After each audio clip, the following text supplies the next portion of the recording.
द'जिब्रैथि बोसोरारि जथुम्मा बर' थुनलाइ आफादनि डिमाकुसिनि दैमु नोगोराव दा सानब्रैनि हाबाफारि लानानै जागायनाय बे हाबाफारिया दिनै थामथि सान हाबाफारियावहाय आवगायबाय।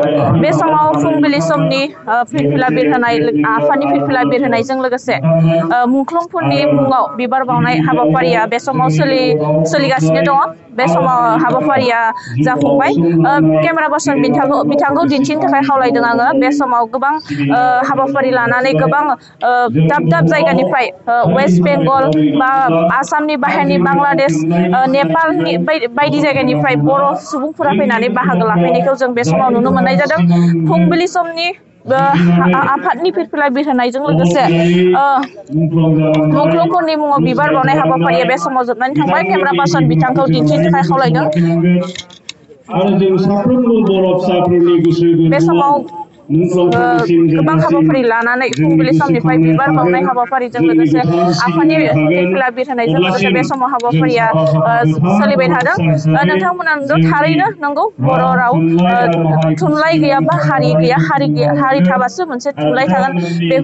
बेखौ रैखा खालामनानै दिनैनि बे बर' थुनलाइ आफादनि 'द'जिब्रैथि बोसोरारि जथुम्मानि सानब्रैनि हाबाफारि लानानै बे जागायनाय हाबाफारिया बे समाव फुंबिलि समनि आफादनि फिरफिला बिरहोनायजों लोगोसे मुंख्लंफोरनि बिबार बावनाय हाबाफारिया बे समाव जाफुंनायखौ जों नुनो मोननाय जादों। माखासे गेदेमा दैदेनगिरि बिथांमोनखौबो बे हाबाफारियाव बाहागो लानायखौ जों नुनो मोननाय जादों।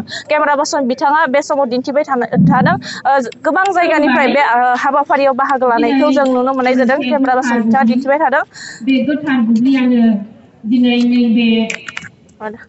थामथि सानाव फिरफिला बिरहोनायजों लोगोसे मुंख्लंफोरनि बिबार बावनाय हाबाफारिया बे समाव जोबलांबाय। मा बुंगोन बे समाव नोंथाङा? बेथ' जोङो फिरफिलाखौ बिरहोबायथ'।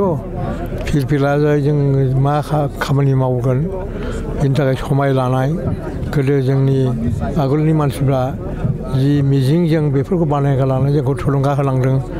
बे थुलुंगा होनायखौ जोङो उननि जेसेबां उन जोलैफोर बिसोरबो बे समायखौ लानांगौ। जों दावगालांनांगौ।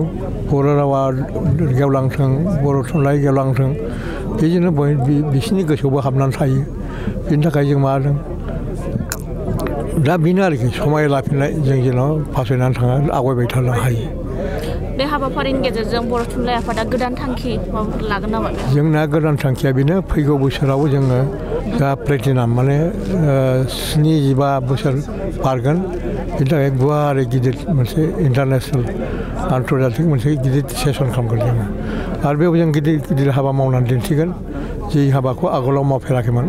गोदान डिक्सनारि आरो एनसाइक्ल'पेडिया बेफोरखौबो सुजुनायनि थाखाय मोनसे जोङो बिथांखि लागोन आरोखि। बे हाबाफारियाव आसामनि बायजोनि बा वेस्ट बेंगल, नेपालनिफ्राय बर' फिसाफोरा बाहागो लाफैदों। मा बुंगोन बे समाव नोंथाङा? बिथांमोनहाथ' गोसो होदों। बिथांमोनहा जों जेरैबायदि इसेबां सुबिदाखौ मोनाखै, थेवबो बेनि गेजेरजोंबाबो गावनि रावखौ, हारिमुखौ लाखिनायनि थाखाय बिथांमोना बेयाव फैनानै मोनसे थुलुंगानाय मोनलांफिनबावबाय आरो फैबाय थाखायो, এইবারना बांसिन। মামলা খুব জাগৃত হৈছে। সকলোৱে বৰ খাদ্যৰ কাৰণে এটা নতুন দিশা লাভ কৰিবৰ কাৰণে বিচাৰিছে। ইয়াৰ কাৰণে বহুখিনি আমি আগত যুঁজি আহিলোঁ, এতিয়া এইটো অলপ সুগম হ'ব ধৰিছে। ভাল ৰাস্তা আমি পাইছোঁ, আগুৱাই আছোঁ। যাতে আমাৰ পূৰ্বপুৰুষবিলাকে যি আশা কৰিছিল, সেই আশা যাতে আমাৰ পৰৱৰ্তী প্ৰজন্মবিলাকেও ইয়াত উদ্বোধিত হৈ তেওঁলোকে এই ৰাস্তাত আহে সাহিত্য সৃষ্টিৰ কাৰণে। আৰু সকলোৱে আগুৱাই আহিছে। এই অধিৱেশনে বড়ো জাতিৰ বাবে কিবা নতুন বাৰ্তা বহন কৰিব নেকি ছাৰ? ওদালগুৰি অধিৱেশনৰ পৰা ওদালগুৰি অধিৱেশনৰ পৰা আমি ইয়াৰ পিছতে আমাৰ ৭৫ বছৰীয়া এইটো প্লেটিনাম এনিভাৰ্চাৰী, এইটো মানে উদযাপন কৰি গৈ আছে। 1 বছৰ ঠিক পিছতে এইটো আমাৰ বিজনীত হ'ব। সেইটো আৰু বেছিকৈ অলপ ইণ্টাৰনেশ্যনেল টাইপৰ হ'ব। আমি ইয়াত বহুখিনি আমাৰ উদ্দেশ্য সাধন কৰি কৰিবৰ কাৰণে বহুত কাম আমি তাতে কৰিম নতুন নতুন কাৰ্যপন্থা অৱলম্বন কৰিম ছাৰ এই অধিৱেশনত সকলো জাতি জনগোষ্ঠী একেকাৰ হৈ লগা পৰিলক্ষিত হৈছে এই ক্ষেত্ৰত কি ক'ব ছাৰ তেওঁলোকৰ লগত সমবেদনা আমি পাইছোঁ চবেই বুজিছে যে সাহিত্য সৃষ্টি কোনো বিবেককামী কাম নহয় এইটো সংকটীয় আৰু শান্তিৰ এটা প্ৰতীক গতিকে এইবিলাক কথা বুজি পাইছে আমাৰো ইচ্ছা এইটোৱেই যে সকলোৱে আগুৱাই আহক আৰু এনেকুৱা ধৰণৰ হৈছে যে আমি যি দেখিলোঁ বহুত সাহিত্যিক যি বড়ো সাহিত্যিক তেওঁলোকক মাতিলোঁ যিবিলাকে বড়ো ভাষী নহয় তেওঁলোকে বড়ো ভাষাৰ কাৰণে আগুৱাই আহিছে যিহেতু এটা ভাষা এটা ৰেচিয়েল নহয় এটা ভাষা বুলি ক'লে চব জাতিৰ মানুহে চব দেশৰ মানুহে এইটো শিকিব পাৰে কথা হ'ল কি উন্নতিৰ ওপৰত নিৰ্ভৰ কৰে আৰু তেতিয়াহ'লে আমি উন্নতি লাভ কৰিব পাৰিম